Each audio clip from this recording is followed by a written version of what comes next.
കർത്താവായ യേശുക്രിസ്തുവിൻ്റെ ധന്യനാമത്തിൽ ഏവർക്കും സ്നേഹവന്ദനം. ജീസസ് റെയിൻസ് എന്ന ഈ പ്രോഗ്രാമിലേക്ക് നിങ്ങളേവരെയും ഞങ്ങൾ സ്വാഗതം ചെയ്യുന്നു. ഈ പ്രോഗ്രാമിൻ്റെ ഉദ്ദേശം തന്നെ ക്രിസ്തുവിൽ നിങ്ങൾ വാഴുക എന്നുള്ള വലിയ ദൗത്യവുമായിട്ടാണ് ഞങ്ങൾ നിങ്ങളുടെ മുമ്പിൽ വരുന്നത്. ഇതിന് ആധാരമായി ഞാനൊരു വാക്യം ബൈബിളിൽ നിന്ന് വായിക്കുന്നു. ഉൽപ്പത്തി പുസ്തകം 1-ാം അധ്യായം അതിൻ്റെ 26-ാം വാക്യം. അനന്തരം ദൈവം, നാം നമ്മുടെ സ്വരൂപത്തിൽ നമ്മുടെ സദൃശ്യപ്രകാരം മനുഷ്യനെ ഉണ്ടാക്കുക, അവൻ സമുദ്രത്തിലുള്ള മത്സ്യത്തിന്മേലും ആകാശത്തിലുള്ള പർവ്വജാതിന്മേലും മൃഗങ്ങളിന്മേലും സർവ്വഭൂമിയിന്മേലും ഭൂമിയിൽ ഇഴയുന്ന എല്ലാ ഇഴജാതികളിന്മേലും വാഴട്ടെ എന്ന് കൽപ്പിച്ചു. ഇങ്ങനെ ദൈവം തൻ്റെ സ്വരൂപത്തിൽ മനുഷ്യനെ സൃഷ്ടിച്ചു. ദൈവത്തിൻ്റെ സ്വരൂപത്തിൽ അവനെ സൃഷ്ടിച്ചു, ആണും പെണ്ണുമായി അവരെ സൃഷ്ടിച്ചു. ദൈവം അവരെ അനുഗ്രഹിച്ചു. പിതാവാം ദൈവത്തിൻ്റെ പദ്ധതി ഇതായിരുന്നു. അങ്ങനെ സ്വരൂപിക്കപ്പെട്ട, അങ്ങനെ സൃഷ്ടിക്കപ്പെട്ട മനുഷ്യൻ ദൈവസ്നേഹത്തിൽ നിന്ന്, ദൈവത്തിൻ്റെ കരുതലിൽ നിന്ന്, ദൈവത്തിൻ്റെ ആ പ്രൊട്ടക്ഷനിൽ നിന്ന് വേർവിട്ടുപോയ പാപം, അതാണ് പാപം എന്ന് പറയുന്നത്. ദൈവസ്നേഹവുമായിട്ടുള്ള അകൽച്ചയാണ്. ഏദൻ തോട്ടത്തിൽ സകലതും നൽകി ദൈവമാക്കിയിരുന്ന സ്ഥാനത്തു നിന്ന് പിശാചിൻ്റെ വാക്കുകളാൽ മാറിപ്പോകുന്ന ഒരവസ്ഥയിലേക്ക് വന്നപ്പോൾ അവരിലേക്ക് പാപം കടക്കുകയും പാപത്തിൻ്റെ ഫലങ്ങൾ അവരനുഭവിക്കുവാനും ഇടയായി. എന്നാൽ കരുണാസമ്പന്നനായ ദൈവത്തിന് തൻ്റെ സൃഷ്ടിപ്പായ, തൻ്റെ സ്വരൂപത്തിൽ സൃഷ്ടിക്കപ്പെട്ട മനുഷ്യനെ തള്ളിക്കളയുവാൻ ഒരിക്കലും താല്പര്യമുണ്ടായിരുന്നില്ല.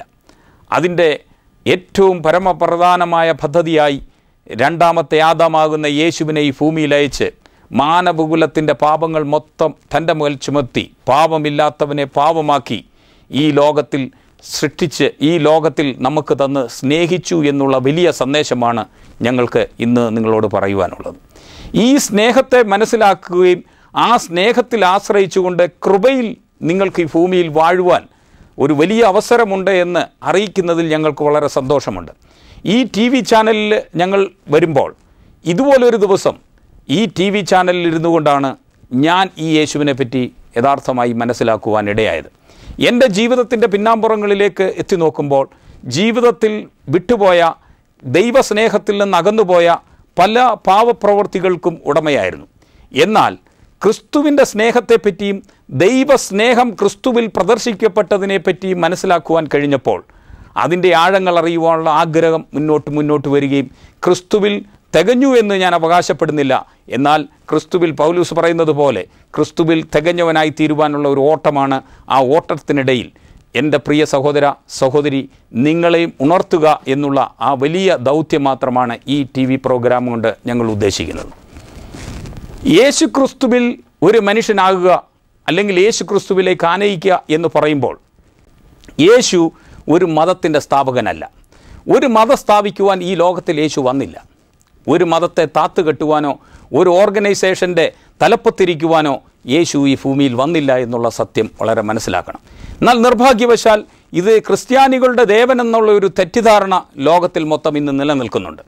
ചിലർ അതിനെ ഒരുപക്ഷെ കാര്യസാധ്യത്വങ്ങൾക്കും മറ്റുമാക്കി ഉപയോഗപ്പെടുത്തുന്നുണ്ടെങ്കിലും മാനവകുലത്തിൻ്റെ പാപത്തിൻ്റെ പരിഹാരത്തിനായി മനുഷ്യർക്ക് വേണ്ടി ഈ ലോകത്തിൽ അവതരിച്ച ദൈവപുത്രനാണ് ക്രിസ്തു. അവൻ മരിച്ചടക്കപ്പെട്ട് ഉയർത്തെഴുന്നേറ്റ് പിതാവിൻ്റെ വലതുഭാഗത്ത് നമ്മൾക്ക് വേണ്ടി ഇരിക്കുന്നു, വാദിക്കുന്നു എന്നുള്ളതാണ് ഏറ്റവും മഹത്വകരമായ സത്യം. ഈ സത്യം മനസ്സിലാക്കിക്കൊണ്ട് മുന്നേറുവാൻ, അതിൽ ആശ്രയിച്ചുകൊണ്ട് ഒരു വ്യക്തി യേശുവെ എൻ്റെ ജീവിതത്തിലേക്ക് വരണമെന്ന് പറഞ്ഞാൽ ആ വ്യക്തി യേശുവിൽ വാഴുന്നതായി, യേശു ക്രിസ്തുവിൽ വാഴുന്നതായി കാണുവാൻ ഇടയാവും. ഒരുപക്ഷെ ഇന്നെൻ്റെ മുമ്പിൽ നിൽക്കുന്ന നിങ്ങൾ ജീവിതത്തിൽ പല തകർച്ചയുടെ നടുവിലായിരിക്കാം, ദുഃഖങ്ങളുടെ നടുവിലായിരിക്കാം, പ്രയാസങ്ങളുടെ നടുവിലായിരിക്കാം, കടഭാരത്തിൻ്റെ നടുവിലായിരിക്കാം, കുഞ്ഞുങ്ങളെപ്പറ്റിയുള്ള ഭാവി സംബന്ധമായ കാര്യങ്ങളിൽ തകർച്ചയുടെ നടുവിലായിരിക്കാം. പക്ഷേ ആ സാഹചര്യം നിന്നെ വാഴത്തില്ല.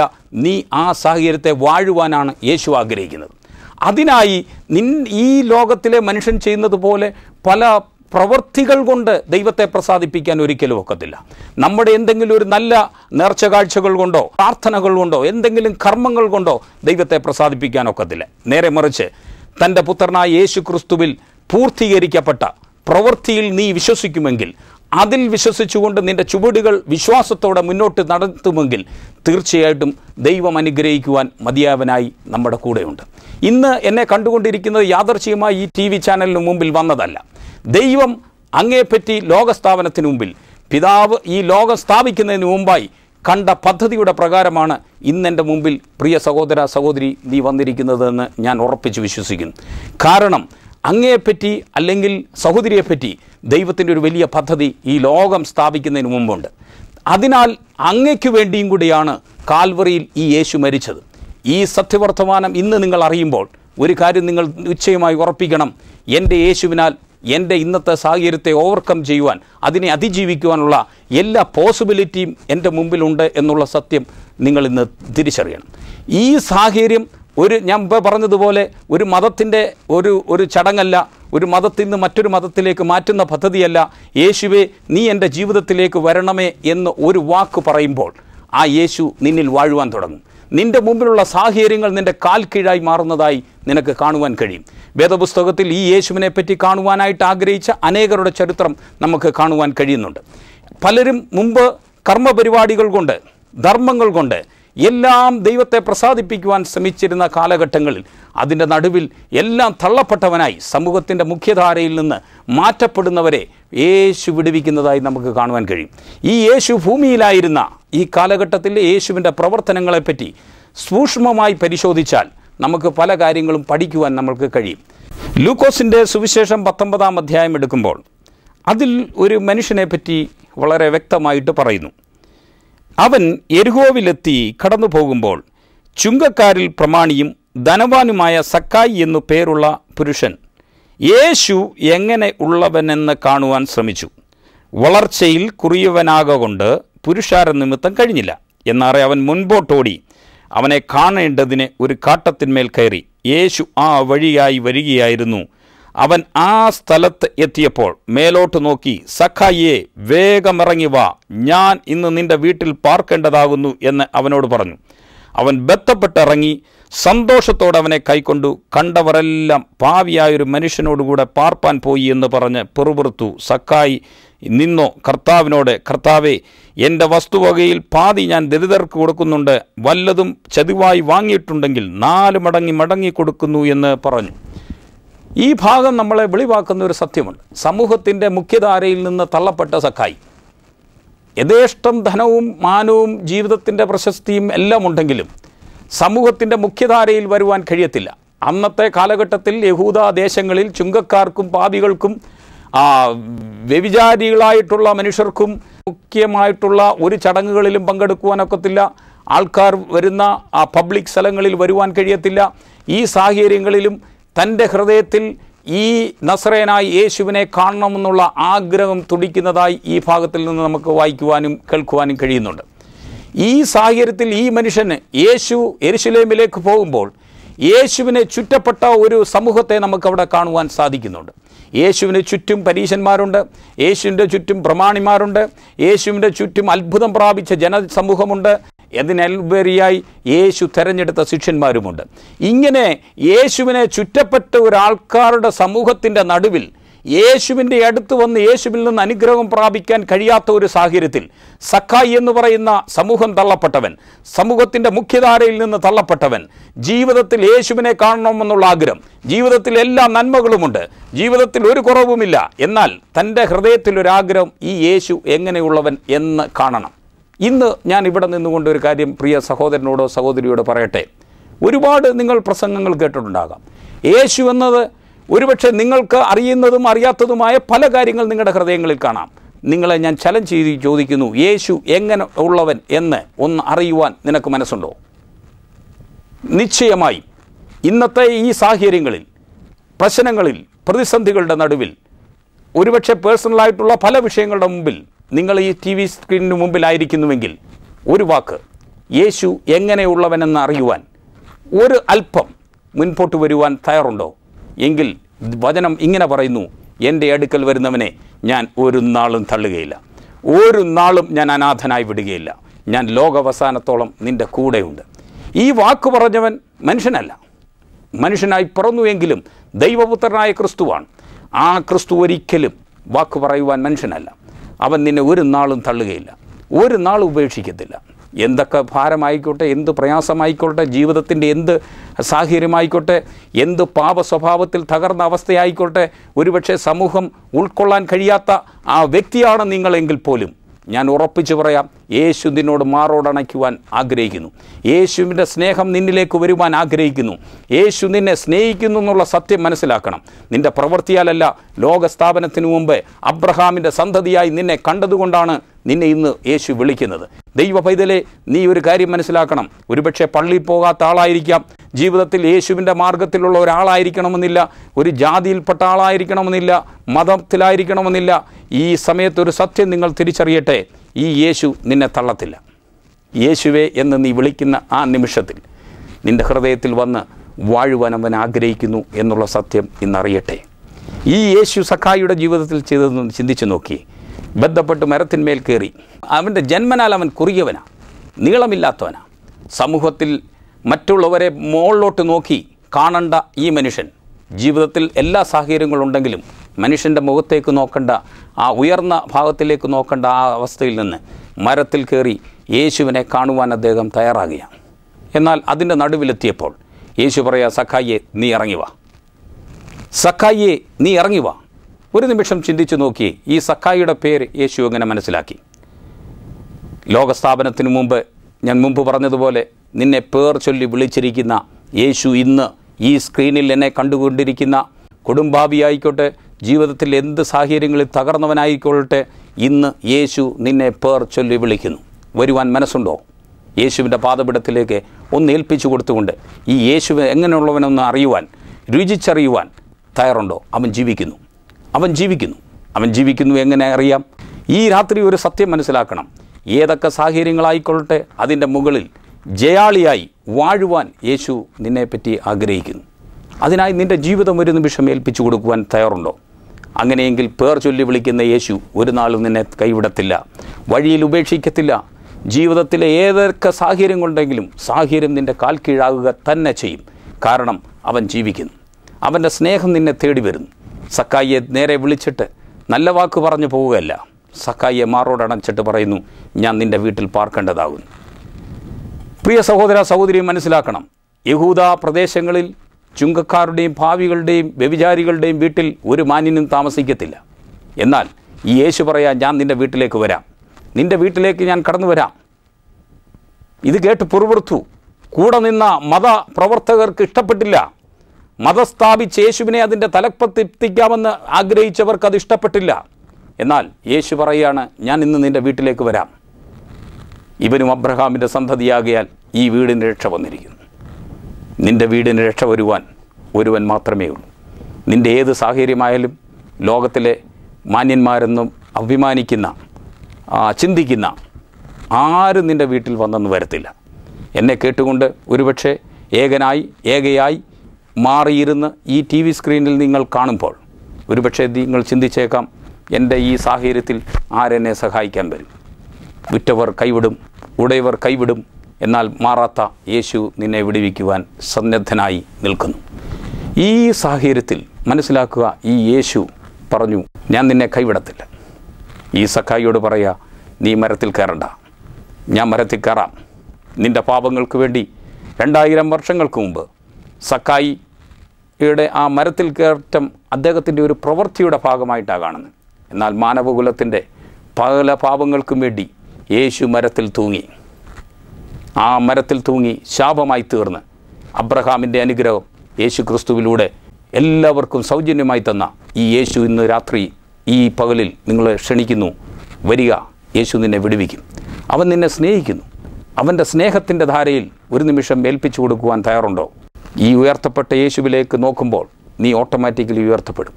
കാൽവറിയിൽ തകർക്കപ്പെട്ട എൻ്റെയും നിങ്ങളുടെയും പാപങ്ങൾക്ക് പരിഹാരത്തിനായി തകർക്കപ്പെടുക മാത്രമല്ല, കല്ലറയിൽ അടക്കപ്പെട്ട് ഉയർത്തെഴുന്നേറ്റ് പിതാവിൻ്റെ വലതുഭാഗത്തിരിക്കുന്ന ഈ യേശുവെ എൻ്റെ ജീവിതത്തിലേക്ക് വരണമെന്ന് പറഞ്ഞാൽ ആ യേശു നിന്നിൽ വാഴും.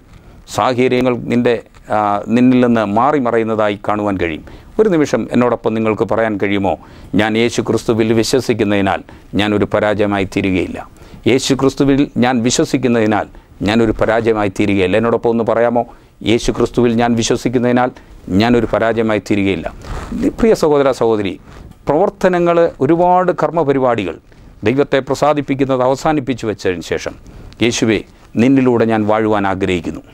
ഇന്ന് രാത്രി, ഇന്ന് പകലിൽ നിങ്ങളൊന്ന് ഏൽപ്പിച്ചു കൊടുക്കുക. കർത്താവേ, എൻ്റെ ജീവിതത്തെ ഞാൻ നിൻ്റെ കരങ്ങളിൽ തരിക. വേദപുസ്തകത്തിൽ വീണ്ടും നമുക്ക് പല ഭാഗങ്ങളിൽ ഈ യാത്രയിൽ തന്നെ കാണുവാൻ കഴിയുന്നുണ്ട്. യെരുശലേമിലേക്കുള്ള യാത്രയിൽ ഒരു കുരുടൻ വഴിയിൽ നിന്ന് നിലവിളിക്കുന്നു. ബർത്തിമായി എന്നു പേരുള്ള ഒരു കുരുടൻ, ദാവീദ് പുത്ര, കരുണയുണ്ടാകണമേ. അവൻ ആദ്യമേ ഈ ശബ്ദം കേട്ടു, ഒരു ആരവത്തിൻ്റെ ശബ്ദം, ഒരു ഉത്സവത്തിൻ്റെ ശബ്ദം. യേശു പോകുന്ന ഈ ഗ്രൂപ്പുമായിട്ട് പോകുമ്പോൾ ഒരു കാര്യം ശ്രദ്ധിക്കണം. യേശുവിൻ്റെ കൂടെ പോയ 3 ഗ്രൂപ്പുകാരെ നമുക്ക് പ്രധാനമായിട്ടും കാണാം. ഒന്ന്, യേശുവിൻ്റെ വായിൽ നിന്ന് വരുന്ന വാക്കുകൾ കേട്ട് വിമർശിക്കുവാൻ കൂടെ നിൽക്കുന്ന ഒരു പറ്റം ആൾക്കാർ. മറ്റൊരു വിഭാഗം, യേശു എന്തെങ്കിലും അത്ഭുതം ചെയ്താൽ അത് വാങ്ങുവാൻ നിൽക്കുന്ന ഒരു ഭാഗം. മറ്റൊരു ഭാഗം, യേശു തിരഞ്ഞെടുത്ത, തന്നോട് ചേർത്ത ശിഷ്യന്മാരുടെ ഗണം. ഇതിൻ്റെ നടുവിൽ ഈ യേശുവിൻ്റെ ശബ്ദം, യേശുവിൻ്റെ ആരവം ഇങ്ങനെ പോകുമ്പോൾ ഒരു കുരുടൻ ഒരു സൈഡിലിരുന്ന് നിലവിളിക്കുക. ആരാണ് ഈ ശബ്ദം, എന്താണ് ഈ ശബ്ദം എന്ന് നാട്ടുകാരോട് തിരച്ചിക്കറിഞ്ഞപ്പോൾ നസറേനായ യേശു കടന്നു പോകുന്നു എന്നുള്ള ശബ്ദം കേൾക്കുവാനിടയായി. പ്രിയ സഹോദര, നാട്ടുകാർ പറഞ്ഞത് നസറേനായ യേശു കടന്നു പോകുന്നെന്നാണ്. സഹോദരി, ഒരു സത്യം മനസ്സിലാക്കണം. നാട്ടുകാർക്ക് പലതും യേശുവിനെ വെളിപ്പെട്ടേക്കാം. പക്ഷെ നിൻ്റെ ഹൃദയത്തിൽ ഒരു സത്യം ഇന്ന് പരിശുദ്ധാത്മാവ് തെളിയിച്ചു തരട്ടെ. ദാവീദിൻ്റെ പുത്രനായി ജനിച്ച രക്ഷകനായ യേശു എന്നുള്ള ശബ്ദം ആ ബർത്തിമായിക്ക് മനസ്സിലായി. ഈ ബർത്തിമായി വിളിച്ചു പറയുകയാണ്, ദാവീദ് പുത്ര, കരുണയുണ്ടാകണമേ, കരുണയുണ്ടാകണമേ. യേശു നിന്നു. ആ ബർത്തിമായുടെ ശബ്ദത്തിന് മുമ്പിൽ യേശു നിന്നുവെങ്കിൽ, സമൂഹം തള്ളപ്പെട്ട കുഷ്ഠരോഗിയായി, കുരുടനായി, മുടന്തനായി നടന്നവരുടെ എല്ലാം ശബ്ദം യേശു കേട്ടുവെങ്കിൽ, ഇന്ന് പകൽക്കാലം, ഇന്ന് ഈ TV സ്ക്രീനിൽ എന്നെ ശ്രദ്ധിച്ചുകൊണ്ടിരിക്കുന്ന ഏതൊരു വ്യക്തിയുടെ ശബ്ദവും യേശു ശ്രദ്ധിക്കുന്നു എന്നുള്ള സത്യം മനസ്സിലാക്കട്ടെ. യേശുവെ എന്ന് വിളിക്കുവാൻ തയ്യാറുണ്ടെങ്കിൽ ജീവിതം അത് മാറ്റമറിക്കുവാൻ യേശുവിന് സാധിക്കും എന്നുള്ള സത്യം ഈ പകൽക്കാലം തിരിച്ചറിയും. കർത്താവായ യേശു ക്രിസ്തുവിൻ്റെ ഈ ദിവ്യസ്നേഹം ഇന്ന് ഈ TV സ്ക്രീനിൽ കണ്ടുകൊണ്ടിരിക്കുന്ന സഹോദരി, സഹോദര, നിന്നെ മാടി വിളിക്കുന്നു. അവൻ്റെ കൈകളിലേക്കൊന്ന് കൊടുത്ത് ഈ ഭൂമിയിലൊന്ന് വാഴുവാൻ ആഗ്രഹിക്കുന്നുവെങ്കിൽ ഇന്ന് യേശു നിങ്ങളെ വിടുവിക്കുവാൻ മതിയാവണം. അവൻ്റെ ആഗ്രഹം നിങ്ങളുടെ നന്മയാണ്. അവൻ്റെ ആഗ്രഹം നിങ്ങളുടെ കുഞ്ഞുങ്ങളുടെ നന്മയാണ്. അവൻ്റെ ആഗ്രഹം നിങ്ങളുടെ ആരോഗ്യമാണ്. അവൻ്റെ ആഗ്രഹം നിങ്ങളുടെ എല്ലാ തലങ്ങളിലുമുള്ള നന്മയാണ്. പക്ഷേ അതില്ലാതാക്കുവാൻ, അറുക്കുവാനും മുടിക്കുവാനും നശിപ്പിക്കുവാനും വന്ന പിശാചിൻ്റെ പ്രവർത്തികളെ അഴിപ്പാൻ മനുഷ്യപുത്രൻ പ്രത്യക്ഷനായി എന്ന ദൈവവചനം ഈ സമയത്ത് നിങ്ങൾക്ക് ഗ്രഹിക്കുവാൻ പരിശുദ്ധാത്മാവ് ഇടയാക്കട്ടെ എന്ന് ഞാൻ പ്രാർത്ഥിക്കുന്നു. പ്രിയ ദൈവമക്കളെ, ഒരു സത്യം മനസ്സിലാക്കണം. സക്കായിയുടെ ജീവിതത്തിൽ 2 കുറവുകളുണ്ടായിരുന്നു. ഒന്ന്, ആളിൽ കുറിയവനാണ്, അതവൻ്റെ കുറവാണ്. മറ്റൊരു കുറവ്, പുരുഷാരം അവനെ അംഗീകരിക്കുന്നില്ല എന്നുള്ള ഒരു കുറവുണ്ടായിരുന്നു. ഈ 2 കുറവുകളിൽ പുരുഷാരത്തിൻ്റെ അഭിപ്രായത്തെ മാനിക്കുവാൻ സക്കായി നിന്നില്ല.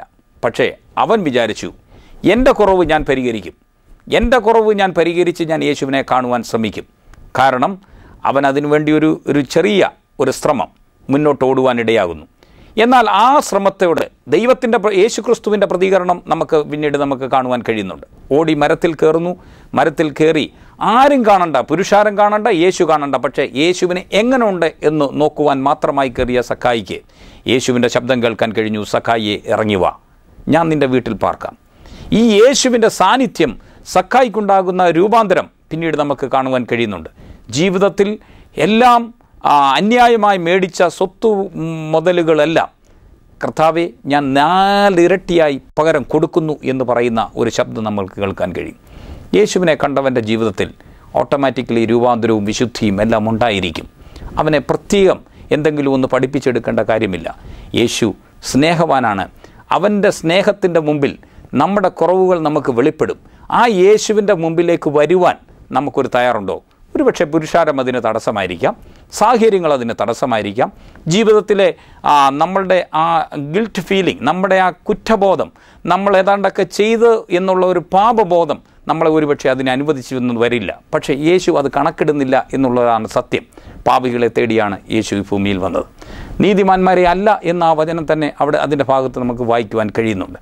യേശു ഈ ലോകത്തിൽ വന്നത് തന്നെ തകർക്കപ്പെട്ടവൻ, സമൂഹത്തിൽ തള്ളപ്പെട്ടവൻ, ജീവിതത്തിൻ്റെ മുഖ്യധാരയിൽ നിന്ന് തള്ളപ്പെട്ട ഈ സാധാരണക്കാരനെ തേടി വരുവാനാണ്. ഒരു മതം സ്ഥാപിക്കാനല്ല, അവനെ വീണ്ടെടുത്ത് ക്രിസ്തുവിൻ്റെ രാജ്യത്തിൽ, യേശു ക്രിസ്തുവിൻ്റെ രാജ്യത്തിലാക്കുവാനുള്ള ആ വലിയ ദൗത്യവുമായിട്ടാണ് ഈ ഭൂമിയിൽ വന്നത്. അങ്ങനെ ആ രാജ്യത്തിൽ വാഴുവാൻ, എല്ലാ നന്മകളോടും എല്ലാ അനുഗ്രഹങ്ങളോടുകൂടി വാഴുവാനാണ് അവൻ നിങ്ങളെ വിളിക്കുന്നത്. ഇതിന് തയ്യാറുണ്ടോ?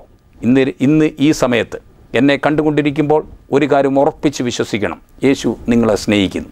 നിങ്ങൾ ഈ ചാനലിൻ്റെ മുമ്പിൽ വന്നത് യാദർച്ഛ്യമല്ല. യേശുവിൻ്റെ ദിവ്യസ്നേഹം, പിതാവാം ദൈവത്തിൻ്റെ ദിവ്യസ്നേഹം, പരിശുദ്ധാത്മാവ് നിങ്ങളെ കൊണ്ടുവന്നതാണ് അതിൻ്റെ മുമ്പിൽ വന്നിരിക്കുമ്പോൾ ഒരു സത്യം ഉറപ്പിക്കണം, ഞാൻ ക്രിസ്തുവിൽ ഒരു പരാജയമാകത്തില്ല. യേശു ക്രിസ്തുവിനാൽ ഞാൻ ഈ ഭൂമിയെ വാഴുവാൻ പോവുകയാണ്. യേശു ക്രിസ്തുവിനാൽ എന്നോടൊപ്പം ഒന്ന് പറയുവാൻ തയ്യാറുണ്ടോ? യേശു ക്രിസ്തുവിനാൽ ഞാൻ ഈ ഭൂമിയെ വാഴുവാൻ പോവുകയാണ്.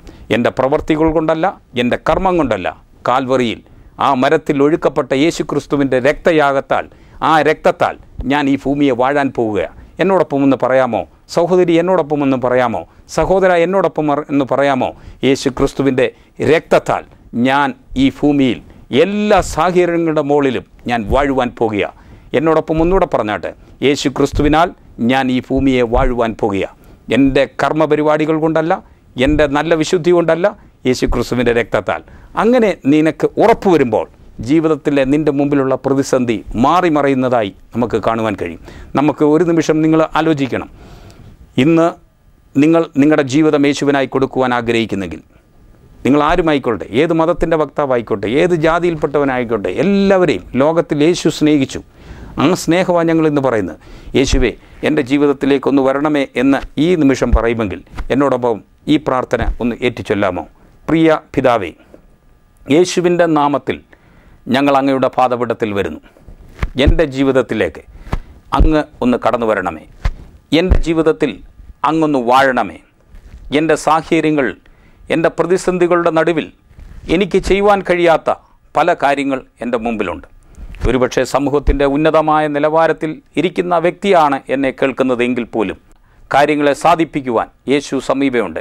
ആ ബോധത്തിൽ ഇപ്പോൾ ഒന്ന് പറഞ്ഞാട്ട്, യേശുവേ, എൻ്റെ ജീവിതത്തിൽ നിന്ന് വാഴണമേ. സമൂഹം തള്ളപ്പെട്ട ആരെങ്കിലും കേൾക്കുന്നെങ്കിൽ പറഞ്ഞാട്ട്, കർത്താവെ, സമൂഹം എന്നെ തള്ളപ്പെട്ടവനാണെങ്കിലും തള്ളാത്ത യേശുവേ, എൻ്റെ ജീവിതത്തിൽ നിന്ന് വാഴണമേ. ജീവിതത്തിൽ ഏത് പ്രതിസന്ധിയുടെ നടുവിൽ നിൽക്കുന്ന വ്യക്തിയാണെങ്കിലും ഈ ശബ്ദം കേൾക്കുന്നെങ്കിൽ, കർത്താവെ, എൻ്റെ ഇന്ന വിഷയത്തിന്മേൽ എനിക്ക് കഴിയുന്നില്ല, എൻ്റെ ജീവിതത്തിലൊന്ന് വാഴണമേ. ഇന്നു മുതൽ നീ എൻ്റെ കർത്താവും രക്ഷിതാവുമായി ഞാൻ അംഗീകരിക്കുന്നു എന്ന് വാഗൊണ്ടും ഹൃദയം കൊണ്ടും വിശ്വസിക്കുകയും വാഗൊണ്ട് ഏറ്റുപറയുകയും ചെയ്യുമെങ്കിൽ കർത്താവ് നിങ്ങളെ അനുഗ്രഹിക്കും. നമുക്കൊരു നിമിഷം പ്രാർത്ഥിക്കാം. പ്രിയ പിതാവേ, ഈ കണ്ടുകൊണ്ടിരിക്കുന്ന നിൻ്റെ ജനത്തിനായി അടിയൻ പ്രാർത്ഥിക്കുന്നു. അവർ കടന്നു പോകുന്ന ഏത് വിഷയങ്ങളുടെ നടുവിലായാലും ഇന്ന് പകൽക്കാലം ഈ സമയത്ത് കർത്താവ് അത്ഭുതം ചെയ്ത് അവരുടെ സാഹചര്യങ്ങൾ വിടുവിക്കണം എന്ന് അടിയൻ അങ്ങയോട് പ്രാർത്ഥിക്കുന്നു. കർത്താവെ, നിൻ്റെ ജനത്തെ നീ അനുഗ്രഹിച്ചിരിക്കാൻ സ്തോത്രം. യേശു ക്രിസ്തുവിനാൽ ഈ ഭൂമിയിൽ ഇനിയുമുള്ള നാളുകൾ വാഴുവാൻ പോകുന്നത് കൊണ്ട് സ്തോത്രം. നിത്യതയിൽ അങ്ങയോടൊപ്പം വാഴുവാൻ അങ്ങയുടെ പുത്രനായ യേശു ക്രിസ്തുവിൻ്റെ രക്തത്താൽ ഞങ്ങൾക്ക് സാധ്യമാക്കി തർന്ന നിൻ്റെ കൃപയ്ക്കായി നന്ദി പിതാവേ. ഈ സമയത്ത് അനുവദിച്ച എല്ലാ നിൻ്റെ കുഞ്ഞുങ്ങൾക്കായും കർത്താവെ ഞങ്ങൾ നന്ദിയോടെ സ്തോത്രം ചെയ്യുന്നു. സകല മഹത്വവും ഞങ്ങൾ അങ്ങേക്ക് തരുന്നു, യേശുവിൻ നാമത്തിൽ തന്നെ, ആമേൻ. നിങ്ങളുടെ വിലപ്പെട്ട അഭിപ്രായങ്ങളും പ്രാർത്ഥനാ റിക്വസ്റ്റുകളും പ്രാർത്ഥനാ വിടുതലുകളും ഞങ്ങളെ അറിയിക്കുന്നതിൽ വളരെ സന്തോഷമുണ്ട്. അതിനാൽ ഈ സ്ക്രീനിൽ കാണുന്ന ഈ നമ്പറിലോ ഇമെയിൽ അഡ്രസ്സിലോ ഞങ്ങളെ ബന്ധപ്പെടാവുന്നതാണ്. കർത്താവായ യേശു ക്രിസ്തു നിങ്ങളെ ധാരാളമായി അനുഗ്രഹിക്കട്ടെ. യേശു ക്രിസ്തുവിനാൽ നമുക്ക് വാഴാം. ദൈവത്തിൻ സ്നേഹം എത്ര മനോഹരമേ, അത് ചിന്തയിലടങ്ങ സിന്ധു സമാനം സന്തത